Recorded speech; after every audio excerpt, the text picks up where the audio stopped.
will be talking about the global economy also, right? Because the world is so much integrated, right? What happens in the United States of America affects China or UK, right? Or Germany or India.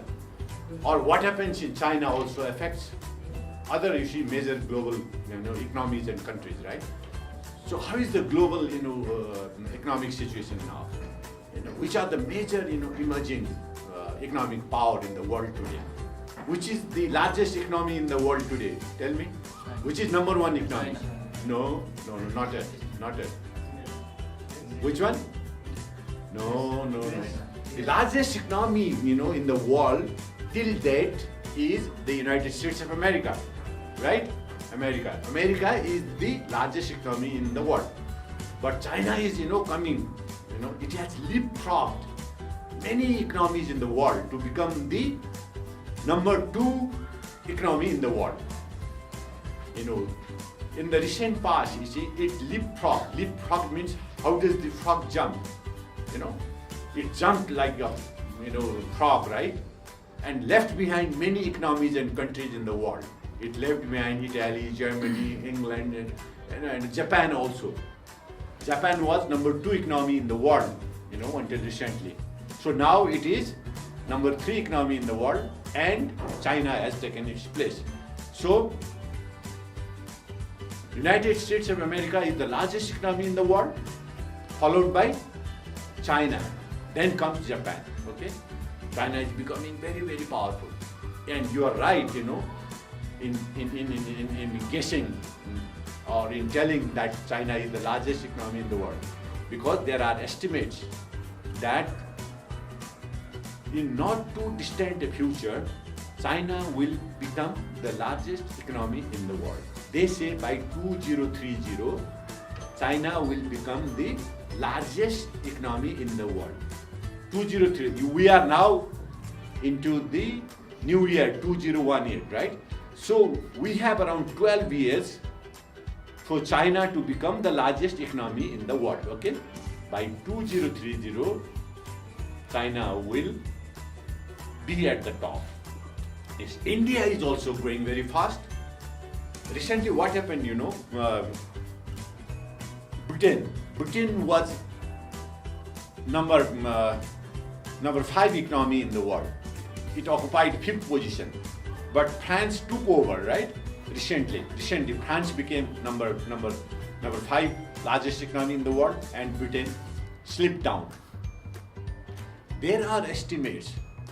There are some very well-founded observations that India will soon leave behind France and Britain to become the 5th largest economy in the world.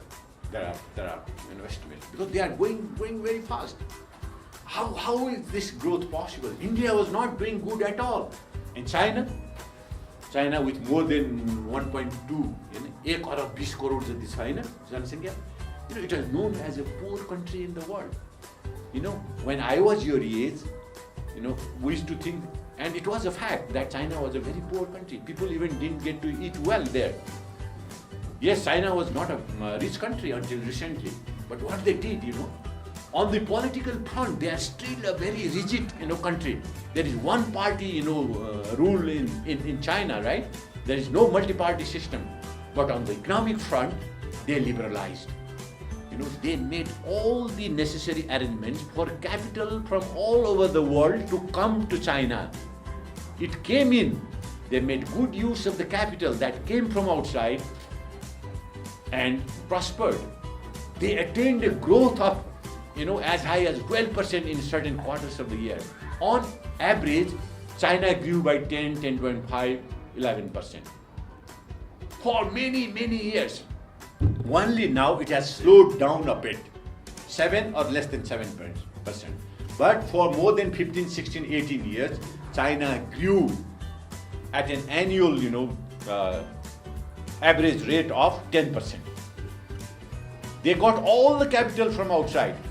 You have to remember, on the political side, they were very strict and they are still very strict. They have not opened the political system. They are still a, one party ruled nation, right? But on the economic front, they liberalized. They opened the economy. you know. So lots of capital from outside came in, and they made good use of the capital. And as a result of that, China was able to, you know, pull millions and millions of people from a level of abject poverty. There were many poor people in China in the past, you know. They grew well, and they were able to help the poor in China. I told you, millions and millions of people were taken out from a level of abject poverty in China. You see? So, now how many of you know about budget? Who prepares the budget? Which ministry of government in Nepal prepares the budget? Finance Ministry, right? How many agencies are involved in budget preparation? Besides Ministry of Finance, which other agencies are involved? And NRB, of course, they prepare pre-budget, you know, and submit it to the government. And National Planning Commission, you know, is another, you see, major agency involved in budget preparation, right? In fact, they prepare all the budgetary work, and also, you know, provide a shilling to the government saying, okay, this is your shilling for this fiscal year. You cannot exceed this shilling. Okay, 12 kharab. In the running, you know, fiscal year, I think the total outlay of the budget is around 13 kharab, right? 1290 billion. That's, you know, if you round it up, it will be 13 kharab jati. And they give a shilling to Ministry of Finance. Nepal National Planning Commission gives a shilling to the Ministry of Finance. Okay, this is the shilling. You prepare everything within this. This is the limit. You cannot exceed the limit. There is a resource committee in National Planning Commission. So they, you know, fix the shilling. Of course, in consultation with different ministries and Ministry of Finance as well. And Ministry of Finance collects information from all the department ministries, and they do the compilation work. And the budget is written and presented in the parliament by which minister presents the budget in the parliament? Finance minister, right? Finance minister presents the budget in the parliament. It is approved, right? So, what is stated in the budget? Do you think everything stated in the budget is executed? No, it's not, right? Even the growth rate, right? Even the growth rate, you know, expected or estimated in the budget is not achieved, right? Why? A budget, you know, total outlay is the total sum, you know, set aside to be spent in a fiscal year. A fiscal year starts when? July 15 to July 15, right? Okay. So there are how many heads? Okay. A budget can be divided under several heads. Mainly, you have the total outlay. Then comes the recurrent expenditure, which, you know, accounts for major portion of the budget. Recurrent expenditure, chalu kharcha. Then comes capital expenditure, right? Which is pujigat kharcha, capital expenditure. Then comes financial management. Financial management means you have to set aside a sizable sum every year to meet your debt obligations. Okay, debt. Sarkar also borrows, right? Internally and externally, right? Now, I'll be talking about these things in detail if Rajesh invites me again to talk to you, right? But in one lecture, it's not possible. So I'll talk about, you know, bilateral borrowing, multilateral borrowing, and all that. You know, you have to know. You are smart students. You know, you have to present yourself in the market. You have to increase your sellability, and that sellability increases if you update yourself. You know, keep yourself abreast of developments going around, right?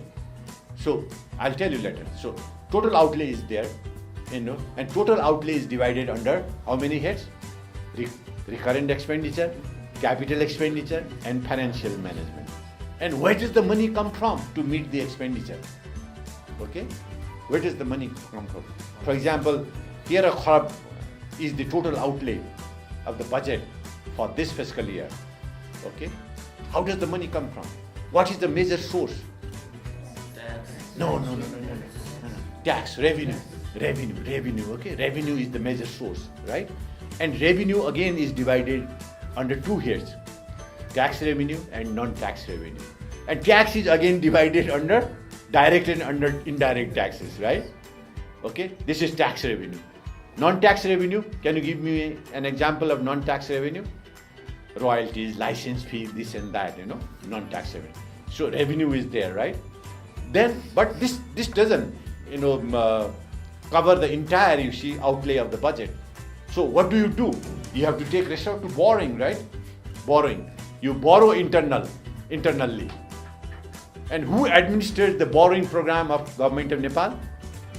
Who administers it? Nepal Rashtra Bank. Okay? They issue bond and other things occasionally on behalf of Nepal government, right? In the market. So this is internal borrowing. As far as internal borrowing of Nepal government is concerned, it is taken care of or administered by Nepal Rashtra Bank. Okay? And there is external borrowing also. You borrow from outside.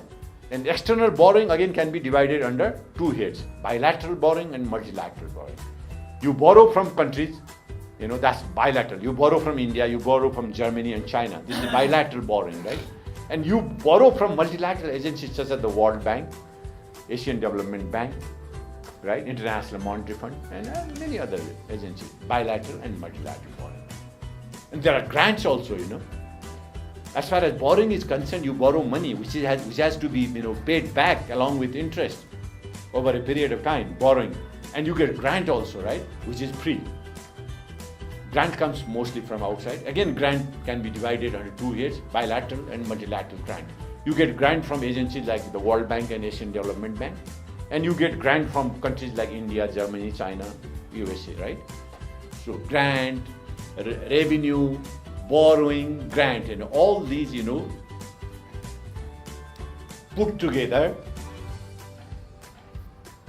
help you meet the total budgetary outlay in a particular fiscal year, right?